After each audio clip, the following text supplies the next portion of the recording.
सुबह से मेरे चेहरे के भाव में खुशियां थी। मेरा रोम रोम नाच रहा था, मन ही मन गुनगुना रही थी। एक मैरून पोशाक पहन के मैं खुद को सजा रही थी, अपने दिलवर से मिलने के लिए तड़प रही थी।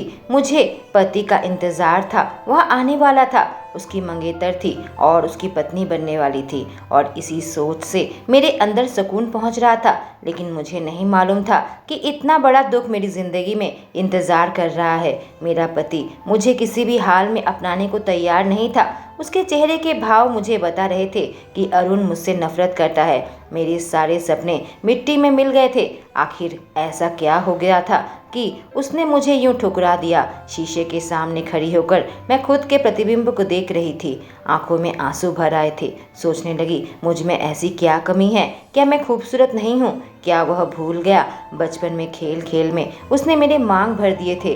कहा था, अब से मैं तुम्हें अपनी पत्नी स्वीकार करता हूँ। भले ही वह खेल था, भले ही वह सिंदूर नहीं बल्कि होली का रंग था, पर मेरे दिल में अरुण को अपना पति मान लिया था।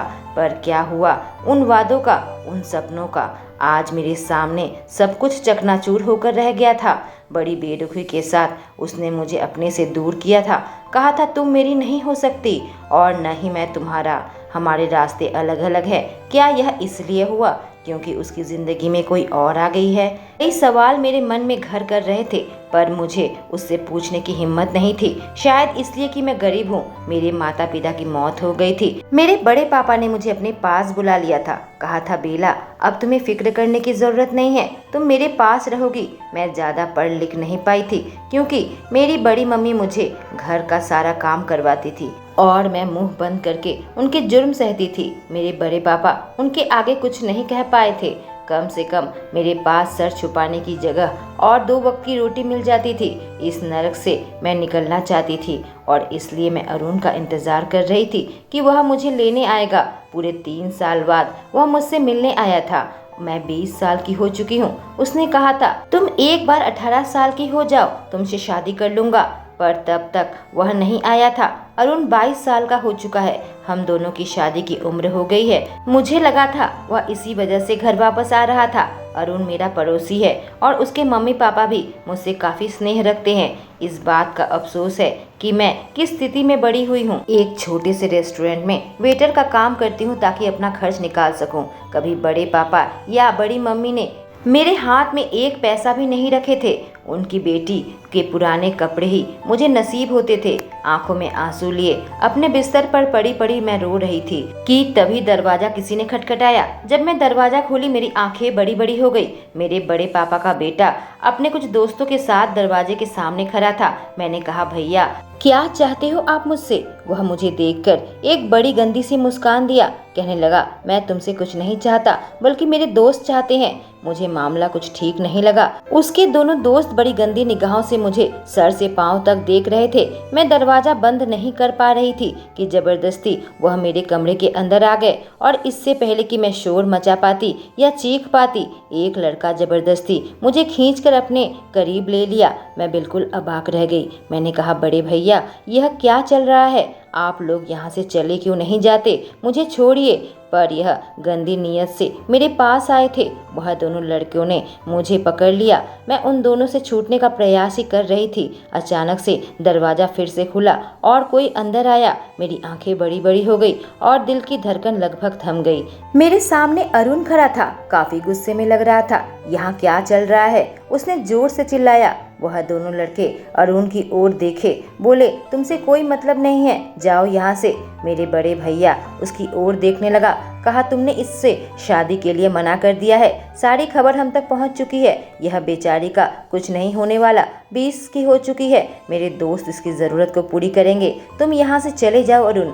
अरुण ने अपनी मुट्ठियां साइड में भींच रखी थी। उसने एक लड़के का हाथ पकड़ा और इतनी जोर से मरोड़ा, शायद उसकी कलाई टूट गई। उसके मुंह से चित्कार निकली और दूसरे लड़के को पकड़कर इतनी जोर से दीवार में पटका, उसका सर फूट गया होगा। डर के मारे मैं कांपने लगी। आंखों में आंसू आ गए थे। यह आखिर हो क्या रहा है? अरुण मारपीट कब से करने लगा? उसके शरीर में इतनी ताकत कैसे आई? यह तो हमेशा रोमांटिक लड़का हुआ करता था। मैंने गौर फरमाया, उसने बॉडी बना रखी थी। 3 सालों में कितना बदल गया था। लड़के से मर्द बन गया था। अब मेरे बड़े भैया समेत बाकी लड़कों के चेहरे में खौफ साफ नजर आ रहा था जब अरुण उन्हें अपनी लाल लाल आंखों से घूरने लगा। निकल जाओ, इससे पहले तुम्हारी जान ले लूं। वह दोनों लड़के और मेरे बड़े भैया कमरे से बाहर चले गए। घर पर मेरे बड़े पापा और बड़ी मम्मी नहीं थी। मेरे भैया मास्टर डिग्री कर रहे हैं, आज शायद कॉलेज नहीं गए थे। दिन में यह गलत काम करना चाहते थे। जब मैं अपने आंसू भरे आंखों से अरुण को देखा, उसके चेहरे में एक बहुत ज्यादा गुस्सा नजर आया। अरुण गुस्से से कांप रहा था। मुझे समझ नहीं आ रहा था कि क्या करूं। मेरे पास आ गया, कहने लगा, यह मत समझना कि मेरे दिल में तुम्हारे लिए कोई फीलिंग्स है। अपनी खिड़की से मैं यह हरकतें देखी इसलिए यहाँ आ गया था। वह निकलने जा रहा था। मैं झट से उसका हाथ पकड़ लिया, कहा, तुम जो किया है उसके बाद तुम्हें क्या लगता है मैं यहाँ सेफ हूँ? मैं जानती हूँ तुम्हारी जिंदगी में कोई और है और तुम मुझसे प्यार नहीं करते, पर तुम मुझे यहाँ अकेले छोड़कर मत जाओ। तुम जैसे ही यहाँ से चले जाओगे यह लोग फिर से आएंगे। अब तक सबको लगता था कि मैं तुम्हारी हूँ, लेकिन अब यह लोग मुझे गंदी नजर से घूरेंगे जब तुमने मुझे छोड़ दिया। उसने कहा, कितनी बार तुमसे कहूँ बेला, मैं तुमसे प्यार नहीं करता। मैंने कहा, मुझे तुम्हारे प्यार की जरूरत नहीं है, अपने पास कोई काम दिला दो। ऐसे भी मैं यहाँ काम करती हूँ, प्लीज मुझे अपने शहर पर लेकर चलो। अब मुझसे यहाँ रहा नहीं जाता। मेरी हालत दिन पर दिन खराब होती चली जा रही है और अब जब तुमने मुझे ठुकरा दिया, मेरी बड़ी मम्मी मुझे बहुत गुस्सा है। प्लीज अरुण, भीख मांगती हूँ मैं तुम्हारे सामने। अब बहुत गुस्से में आ गया। मेरे करीब आकर मेरे कपड़ों को पकड़ लिया। उसके गर्म सांसें मेरे त्वचा में पड़ रही थी। मेरे अंदर एक अजीब सा एहसास होने लगा था। एक तरफ डर भी था और दूसरी तरफ कुछ और एहसास था जिसे शायद मैं समझ नहीं पा रही थी। मन कर रहा था उसके बाहों से लिपट जाऊं। बहुत मुश्किल से मैं खुद को रोक रखा था। मैं तुम्हें अपने साथ नहीं रख सकता और एक जवान लड़की की जिम्मेदारी नहीं ले सकता। शहर तुम्हारे लिए सुरक्षित नहीं है। लेकिन उसकी सांसें इतनी उलट पुलट क्यों पड़ रही थी जब उसने मुझे यूं पकड़ रखा है? उसकी आंखें मेरे जिस्म पर थी और तैरती हुई मेरे होठों पर आई। वक्त रुक गया। हवा की ठंडक शायद बदन को चुभ रही थी क्योंकि मुझे कपकपी होने लगी थी, या फिर यह कोई और ही एहसास था। मैंने कुछ नहीं कहा, चुपचाप मेरी आंखें उससे भीख मांग रही थी। उसने झट से मुझे छोड़ा, दीवार के सामने गया, दोनों हाथों रखकर अपने माथा टिकाकर थोड़ी देर खड़ा रहा। जाने क्या सोच रहा था, आखिर किस लिए इतना मजबूर है? क्या 3 सालों में उसे कोई नहीं मिल गई? फिर मुझे बताता क्यों नहीं? जब मेरी तरफ देखा, एक पल के लिए मुझे लगा उसकी आंखों में आंसू है। नहीं, शायद मेरी आंखों में आंसू है इसलिए मुझे भ्रम हो रहा है। ठीक है, मैं तुम्हें ले चलूंगा। अपनी नौकरानी की हैसियत से तैयार रहना और अपना दायरा कभी लांघने की कोशिश मत करना, वरना मैं तुम्हें धक्के मार कर निकाल दूंगा। भूल जाऊंगा तुम मेरे लिए कुछ थी। मेरी हालत इतनी खराब थी, इतनी टूटी हुई थी कि उसकी इतनी दया भी काफ़ी थी। बस मैं उसे अपने बाहों में एक बार भरकर उसका शुक्रिया अदा करना चाहती थी, पर मुझ में हिम्मत नहीं थी। मैं बस उसकी नौकरानी हूँ और कुछ नहीं। अरुण बदल चुका है, वह लड़का नहीं रहा जिससे मैं प्यार करती थी। मैंने कहा, क्या मेरी एक बात मानोगे? वह मेरी तरफ बढ़ा, मेरे आंखों में देख रहा था, समझने की कोशिश करने लगा कि मैं क्या कहना चाहती हूँ। मैंने कहा, मेरे बड़े पापा और बड़ी मम्मी से यह बात मत कहना, मुझे अपनी पत्नी बनाकर ले चलो। नहीं, तुम्हें मुझसे शादी करने की ज़रूरत नहीं है। बस उनसे कह दो बचपन में हमने शादी कर ली थी और मुझे यहाँ से ले चलो। मैं हमेशा तुम्हारी नौकरानी बनकर रहूँगी जब तक मैं खुद के पैरों में खड़ी ना हो पाऊँ। बस मुझे थोड़ा सा वक्त देना प्लीज़ अरुण। कभी हम एक दूसरे से प्यार करते थे, यह तुम्हारी गलतफहमी है। उसने कहा, मैं तुमसे कभी प्यार नहीं करता था और होली में खेल खेल में तुम्हारी मांग में मैं लाल रंग भरा था। क्या मैं तुमसे कभी कहा था मैं तुमसे प्यार करता हूँ? मैं सोच में पड़ गई। नहीं, शायद उसने कभी नहीं कहा, पर जिस तरीके से वो मेरी केयर करता था, मैं हमेशा यही सोचती थी कि यह प्यार है। जब भी वह मुझे दुख या तकलीफ में देखता था, मेरे साथ रहता था। जब भी मेरी ताई की मार मुझे पड़ती थी, वह काफ़ी गुस्सा हो जाता था। मुझे उससे प्यार था, पर मुझे नहीं मालूम वह मेरे लिए क्या सोचता था, पर उसकी आंखों में मुझे हमेशा मोहब्बत नजर आती थी। मैं चुपचाप सर झुकाए उसके सामने खड़ी हो गई। वो मेरी ओर देख रहा था, मेरे कुछ कहने का इंतजार कर रहा था। मैंने कहा, अब और कोई सपना नहीं है मेरी आंखों में, सब टूट चुके हैं और कोई सपना इन आंखों में नहीं सजाऊंगी, यह तुमसे वादा करती हूँ। मुझ जैसी बिन माँ बाप की बच्ची को सपना देखने का भी हक नहीं। मैं पढ़ना चाहती थी, पर क्लास 6 में जब थी तभी मेरे पापा मम्मी की मौत हो गई थी, एक कार दुर्घटना में, और क्लास 8 तक पढ़ाई कर पाई थी उससे पहले कि मेरी बड़ी मम्मी मुझे घर पर ही बैठा देती। बड़ी मम्मी मेरे साथ खराब बर्ताव करती थी, इसलिए उनके बच्चे भी मेरे साथ वैसा ही सलूक करते थे। मैं बड़ी मम्मी की बेटी से ज्यादा खूबसूरत हूँ, इस बात का उनको और ज्यादा गुस्सा था, पर मैं क्या करती। मैं बिल्कुल अपनी माँ पर गई थी। मेरे बड़े पापा मुझे स्नेह करते थे, पर वह उनके आगे कुछ नहीं कह पाते। उन्हें पता था कि मैं क्या सहती हूँ, पर वह कुछ नहीं कर पाते थे।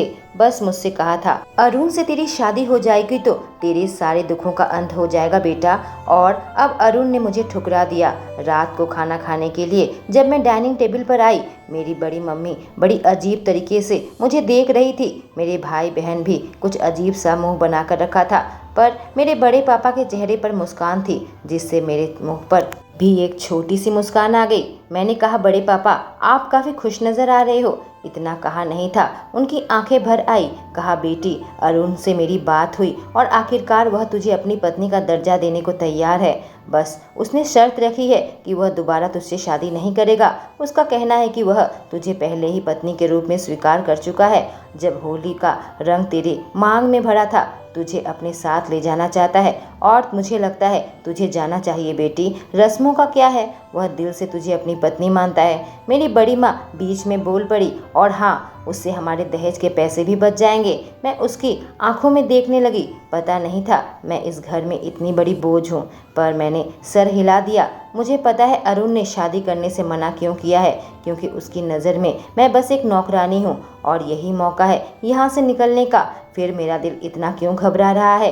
एक बार यहाँ से निकल जाऊंगी, यहाँ वापस आने का मेरा और कोई रास्ता नहीं रहेगा। अरुण गुस्से वाला है, कहीं मुझे घर से निकाल दे तो मेरे सर के ऊपर से छत चली जाएगी। मैं बेसहारा सड़कों में भटकूंगी और मेरे साथ कुछ भी हो सकता है। पर मुझे याद आया, यह घर भी मेरे लिए सुरक्षित नहीं है। आज मेरे बड़े भैया ने हर हद पार कर दी। अपने दोस्तों को यहाँ लेकर आया था मेरे साथ मजे करने। आज तक ऐसी नीच हरकत उसने मेरे साथ नहीं की थी। अरुण ने मुझे ठुकरा क्या दिया था, इतना गिर जाएगा मुझे नहीं पता था। उस बात को मैं अपने अंदर ही दबा लिया था। मेरे घर वाले यह नहीं जानते थे कि मेरे साथ क्या हुआ था, और बताकर फ़ायदा भी नहीं है। मुझे अच्छे से मालूम है यह कुछ नहीं करने वाले। बहुत ही उलझन में थी मैं। इतनी घबराहट शायद मुझे कभी महसूस नहीं हुई थी, पर फिर मुझे लगा मैं 20 साल की हो चुकी हूँ। मुझे अपने बलबूते पर खड़ा होना ही पड़ेगा।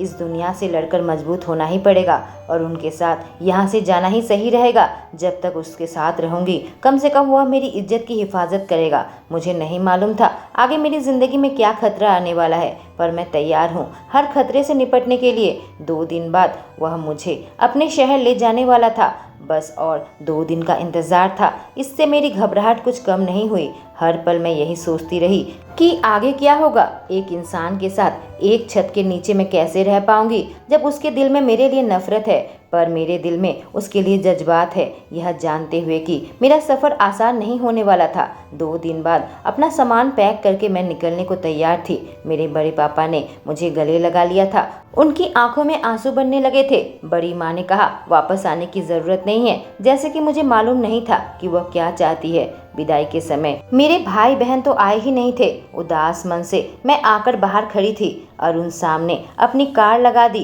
पर बैठने की जगह में मैं डरी डरी खड़ी थी। अरुण आया और मेरा सामान अपने कार की डिक्की में रखा। मुझे सर झुकाए खड़ा रहते हुए देखा तो पूछा, क्या सारी रात यहीं खड़े रहने वाली हो? काफ़ी गुस्से के अंदाज में उसने कहा था, पर मुझे उसकी गाड़ी छूने में भी डर लग रहा था। उसने पैसेंजर सीट खोला और मैं उस पर बैठ गई। लंबा सफ़र के बीच बीच में 1-2 जगह वह रुका और खाने के लिए कुछ खरीद लिया, पर मुझे आंख उठाकर भी नहीं देख रहा था। मुझे ऐसा महसूस होने लगा कि मैं उसके लिए एक बोझ हूँ। दिल में दर्द उठ रहा था, अंदर ही अंदर मैं टूट रही थी। पर जब से वह वापस आया था, इस रूखे अंदाज से मुझे बात कर रहा था कि मेरी हिम्मत जवाब दे गई थी। अपने घर पर आया, मैं उसका घर देखकर अविश्वास के साथ सर हिलाई। कोई छोटा मोटा घर नहीं, आलीशान महल था। जहाँ तक मैं जानती हूँ, उसके पापा आम मिडिल क्लास आदमी हैं। फिर इसने इतना बड़ा घर कैसे खरीद लिया? यह तो कॉलेज की पढ़ाई के लिए यहाँ आया था। आखिर इतनी जल्दी इतने पैसे कैसे कमा लिए? मैं अपने चेहरे को इससे छुपा नहीं पाई। दरवाजे पर गार्ड खड़े थे। जब कार रुकी, एक गार्ड आकर दरवाजा खोला। मैं कार से बाहर उतरी। मुझे माहौल बहुत ही अजीब सा लग रहा था। कुछ ऐसा था जो कि गलत था। क्या मुझे इस महल के अंदर कदम रखना चाहिए? आखिर अंदर क्या मुसीबत मेरा इंतजार कर रही है? अचानक से अरुण की आवाज आई, यहाँ खड़ी खड़ी क्या कर रही हो? नौकर हमारा सामान पहले ही उतार कर अंदर लेकर गया था और मुझे एहसास हुआ मैं बेवकूफ़ की तरह इस जगह पर खड़ी थी। वहाँ से जब वह मुझे अपने आलीशान बंगले में लेकर गया और मुझे एक कमरा दिया। कमरा बहुत ज़्यादा छोटा नहीं था। मैं काफ़ी थक गई थी। सोचा था आराम कर लेती हूँ। आराम करने जा ही रही थी कि तभी दरवाजे पर दस्तक हुई। दरवाजा खोला तो सामने अरुण खड़ा था। कहा, इस घर में रहने के कुछ कानून हैं, वह मैं तुम्हें बता देना चाहता हूँ। अभी वह मुझे नहीं देख रहा था, नीचे जमीन में देख रहा था। मैंने अपना सर हिलाया। उसने कहा, घर के कोई मामले में तुम दखलंदाजी नहीं कर सकती। तुम इस घर की नौकरानी बनकर रहोगी और घर की साफ सफाई का ध्यान रखोगी, पर मेरे बेडरूम और स्टडी रूम के अंदर नहीं आ सकती। बाकी घर की देखरेख और साफ सफाई तुम करोगी। यहाँ खाना बनाने के लिए पहले ही लोग लगे हुए हैं। यह सुनकर मुझे बहुत ज्यादा रोना आ गया। वह मुझे इस घर की नौकरानी बना रहा था। जाने क्यों मेरी जमीर को इससे ठोकर लग रही थी। पत्नी बनकर काम करना और नौकरानी बनकर दोनों में फर्क होता है। मैं अपना सर उसकी तरफ घुमाई। झट से उसने मुझे देखा और मैं अपने हाथ उसके कंधे में रखे, जिससे वो थोड़ा बिदक उठा। क्या कर रही हो? मैंने कहा, अब मैं कुछ कहना चाहती हूँ, तुम ध्यान से सुनो। मैं बाहर कुछ काम ढूंढना चाहती हूँ। एक बार अपने पैरों में खड़ी हो जाऊँ, मैं यहाँ से चली जाऊंगी। मैं जानती हूँ मैं तुम्हारे लिए बोझ हूँ, जिंदगी भर बोझ बनकर नहीं रहना चाहती। मैं उसकी आंखों में घूर रही थी, उसके जवाब का इंतजार कर रही थी और डर भी लग रहा था कि यह मुझे मना कर दे। मैंने कहा, बाकी समय घर का काम कर लूंगी, जो काम तुम मुझे सौंप रहे हो। बताओ, जवाब दो। उसने अपना सिर हिलाया। कहा, पर मुझे पता रहना चाहिए तुम कहाँ काम कर रही हो। मैंने कहा, ठीक है, मैं बता दूंगी, पहले काम तो मिल जाए फिर। उसने मेरा हाथ झिड़क दिया और फिर वहाँ से चला गया। अगली सुबह मैं एकदम जल्दी उठ गई थी और घर की साफ सफाई कर लिया था। करीब 10 बज रहे थे। मैंने सोचा बाहर जाती हूँ और यह शहर देखती हूँ, कुछ काम मिल जाए। बाकी इस घर में जो भी बचा काम है मैं आकर करूँगी। मैं तैयार होकर निकलने गई। अरुण की आवाज़ आई। वह सोफे में बैठा लैपटॉप में कुछ कर रहा था। मैं उसके पास आई। पूछा, कहाँ जा रही हो? मैंने कहा, मैं काम ढूंढने जा रही हूँ। उसके मुंह से एक जोर से सांस छोड़ी। उसे देखकर ऐसा लग रहा था कि कुछ कहना चाहता है पर कह नहीं पा रहा। आखिर उसके दिल में और दिमाग में क्या चल रहा है? खैर, इसका पता मैं लगा लूंगी कि आखिर उसने मुझे क्यों ठुकराया, इतना अमीर कैसे बन गया और उसकी जिंदगी में कोई दूसरी औरत है या नहीं।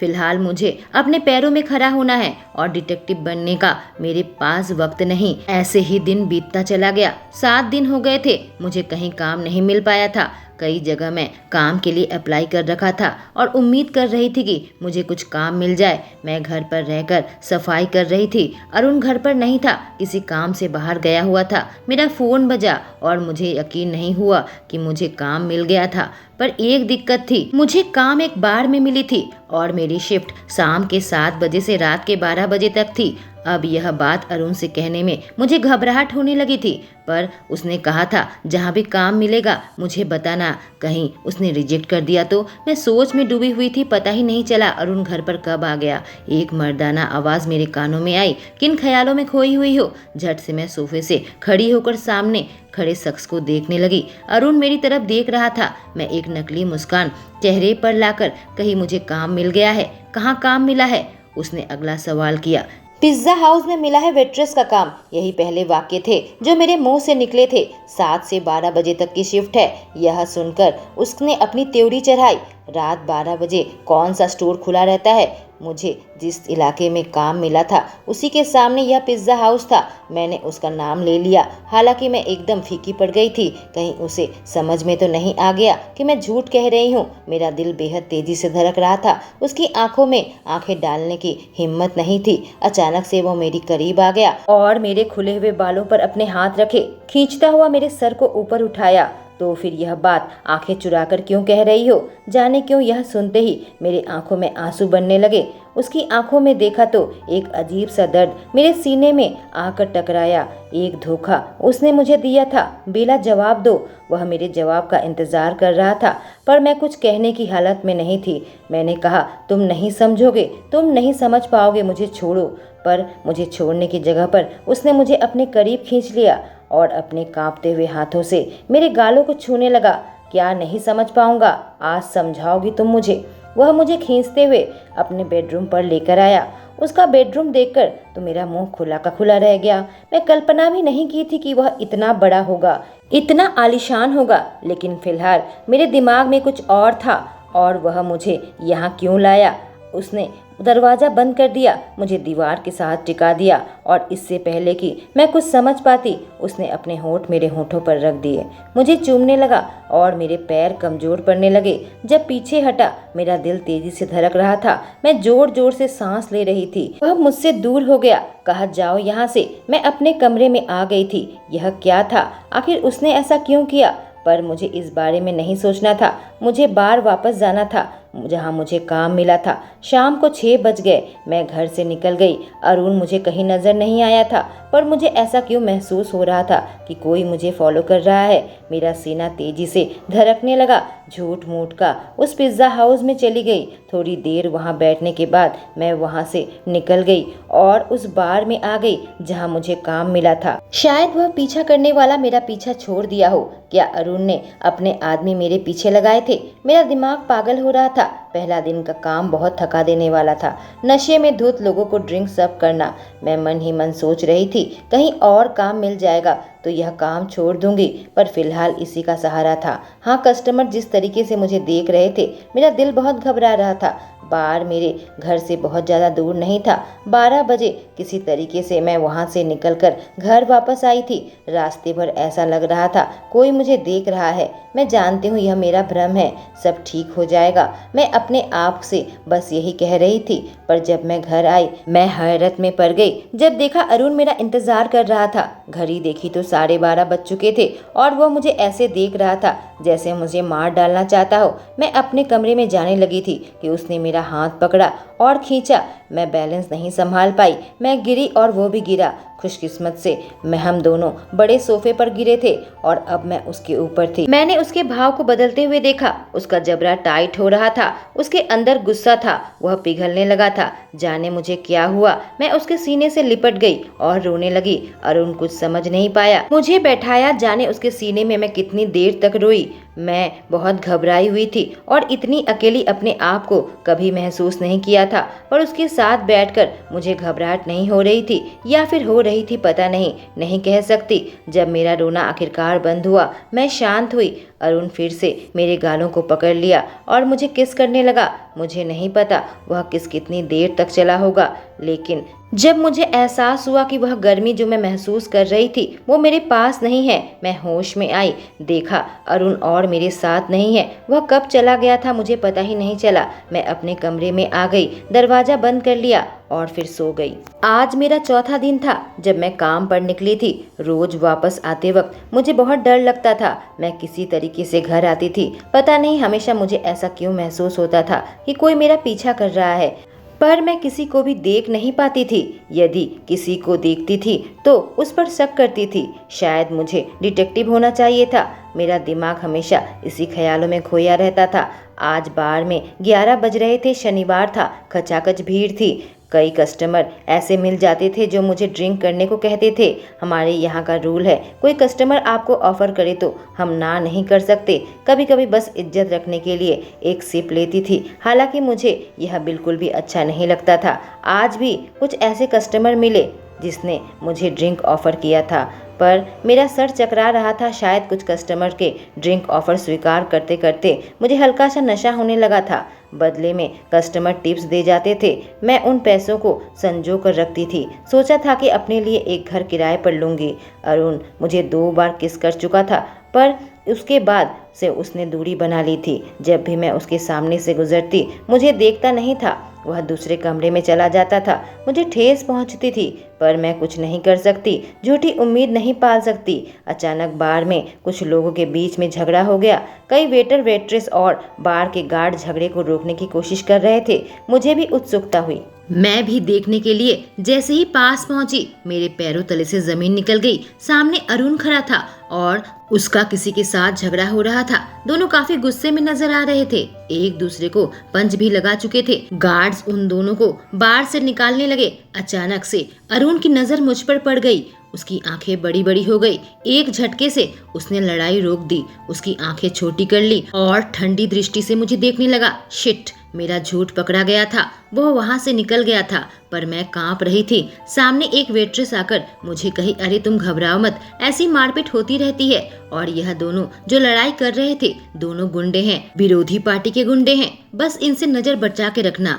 मेरा चेहरा पूरा सफेद पड़ गया था। काटो तो खून नहीं। अरुण एक गुंडा है, नेताओं का गुंडा, पर इससे अब फर्क नहीं पड़ता। सिर्फ इससे पड़ता है कि उसने देख लिया है कि मैं पिज्जा हाउस में नहीं बल्कि यहाँ बार में काम करती हूँ। मेरे सीने में दर्द होने लगा क्योंकि मेरा दिल काफी तेजी से धड़क रहा था जब मैं घर की ओर कदम बढ़ा रही थी। आसमान में घने बादल थे और अचानक से बारिश शुरू हो गई। बारिश क्या था, बहुत तेज तूफान था और अब मेरी घबराहट और बढ़ गई थी। अब मेरे पास कोई चारा नहीं था, मुझे दौड़ना पड़ेगा। कहीं बिजली मेरे सर पर ना गिर पड़े, कहीं कोई पेड़ टूटकर मुझ पर ना आ गिर पड़े। मैं दौड़ने लगी थी। किसी तरीके से मैं घर पहुंची। तब तक मैं पूरी गीली हो चुकी थी, बाल बिखरे हुए थे, पर नहीं पता था कि घर पर भी एक तूफान मेरा इंतजार कर रहा था। अरुण सोफे में बैठा बैठा शराब पी रहा था, मेरे घर आने का इंतजार कर रहा था। मेरे आते ही वो खड़ा हो गया और जैसे ही मेरे पास आया, मेरी हालत देखकर अपनी जगह पर ही जम गया। ऐसा लगा उसे लकवा मार गया हो। वह हिल भी नहीं पा रहा था। मैंने डर डर कर उसे एक मुस्कान दी और किसी तरीके से अपने कमरे में आ गई थी। मेरे कपड़े बुरी तरीके से भीगे थे। आते ही मैं टॉवल लिया और अलमारी से कपड़े निकाल लिए। मुझे चेंज करना होगा, मुझे नहाना होगा। मैंने गीले कपड़े उतार फेंके और टॉवल से खुद को लपेट लिया। इतने बुरे हाल में थी कि यह भी ध्यान नहीं रहा कि मैं दरवाजा लॉक नहीं किया था। अचानक कुछ आवाज से मैं पीछे मुड़ी। सामने अरुण खड़ा था। वह अंदर घुसकर दरवाजा लॉक कर दिया और मेरे करीब आने लगा और मेरी सांस गले में अटक गई। उसकी आंखें बता रही थी वो नशे में है। उसके मुंह से शराब की बू आ रही थी और शायद मैं भी थोड़ी पी रखी थी, पर मैं नशे में नहीं थी। वह मेरे करीब आता और मैं पीछे होती गई जब तक मैं दीवार पर आकर फंस नहीं गई। उसने मुझे घेराबंदी कर लिया। उसकी आंखों में गुस्सा नहीं था, मुझे उसकी आंखों में नजर आई थी हवस। नहीं, अरुण ऐसा नहीं कर सकता। वो हमेशा मेरी हिफाजत करता था। मेरी आंखों में आंसू बनने लगे थे। उसने मुझे अपने करीब खींचा, अपने बाहों में ले लिया। उसके शरीर की गर्मी में मैं पिघलने लगी थी, पर मैं इस घर की नौकरानी हूँ। मैं नहीं चाहती थी हमारे बीच में कुछ हो। उसने साफ साफ कहा था, मुझसे प्यार नहीं करता। अरुण प्लीज, मैं मन ही मन कह रही थी। बिस्तर में ले लिया था, मेरे ऊपर आ गया था। उसके होंठ मेरे होंठों पर थे, मुझे चूम रहा था। मैं घबरा रही थी, लेकिन उसके बाद फिर कुछ अंधेरा सा हो गया था। सूरज की रोशनी से जब मेरी आंखें खुली तो अरुण के बाहों में थी। मेरा टॉवल जिस्म से खुलकर अलग हो चुका था। मैं बहुत घबराहट में थी कि तभी अरुण की आंख खुली और फिर मुझे देखते ही। दोस्तों, इस कहानी का अगला भाग कल आएगा जिसमें हम अरुण की जुबानी भी सुनेंगे। इस कहानी में मेरे साथ बने रहें। Thank you.